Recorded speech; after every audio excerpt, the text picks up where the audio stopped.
makan brand kucing sampai terkangkang. Kau tengok dia. Adik.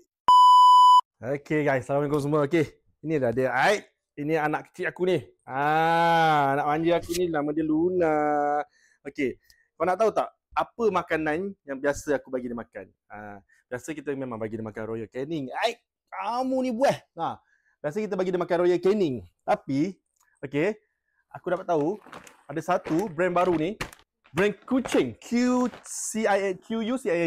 Brand ni adalah brand baru and makanan ni dia lebih kurang macam Royal Canin. Dia punya orang cakap apa, khasiat dia and lagi baik daripada Royal Canin. Harga lagi murah daripada Royal Canin. So jom kita cuba, kita buat eksperimen dengan Luna ni, tengok dia nak pilih Royal Canin ke dia nak pilih kucing. Ini kucing. Apa yang ada dalam ingredient dalam kucing ni, dia ada ikan salmon dan ayam Belanda. Okay, so ini adalah Royal Canin.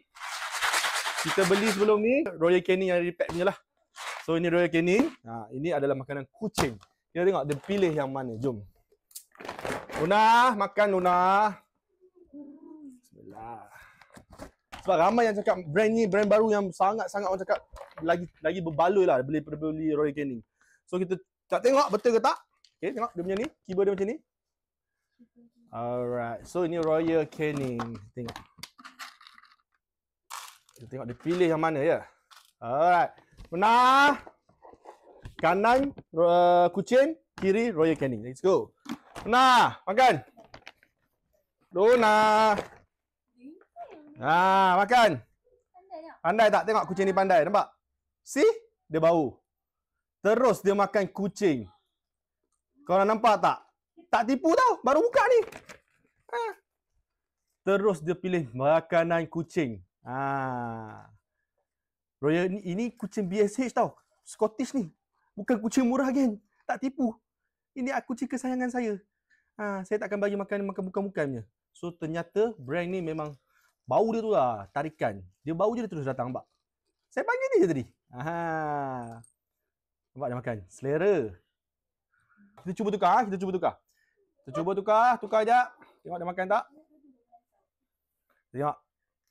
Yep. Tak, dia bau nampak. Dia bau je nampak. Tengok dia pilih mana. Kita tengok dia pilih mana. Keras. Nampak? Dia makan Royal Canin dia macam nampak? See? Bijak tak? Tengok dia suka yang mana, tak tipu. Pandai. Pandai ni, dia pandai. Tak nak. Ternyata. So ternyatalah kucing ni, brand kucing ni adalah brand yang orang cakap underrated lah, So siapa-siapa yang nak dapatkan brand kucing ni, korang boleh dapatkan dalam beg oranye ataupun dalam beg kuning pun ada. Korang kena search TikTok dia. Okay. So mana-mana korang siapa yang nak beli produk ni, korang boleh beli dalam TikTok ataupun korang boleh search terus. Dia punya TikTok ada QUCING ya. Alright. Support lah. Ini apa ni orang cakap, ini adalah jenama anak Melayu, orang-orang Malaysia. So kita support lah. Okay. So itu saja. Assalamualaikum. Bye. Tengok dia makan lagi.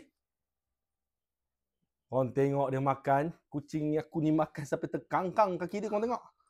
Korang tengok dia makan sampai terkangkang. Dia makan brand kucing. Dia makan brand kucing sampai terkangkang. Kau tengok dia. Adik. Kau ni betul pandai lah. Lapar penuh kau ni.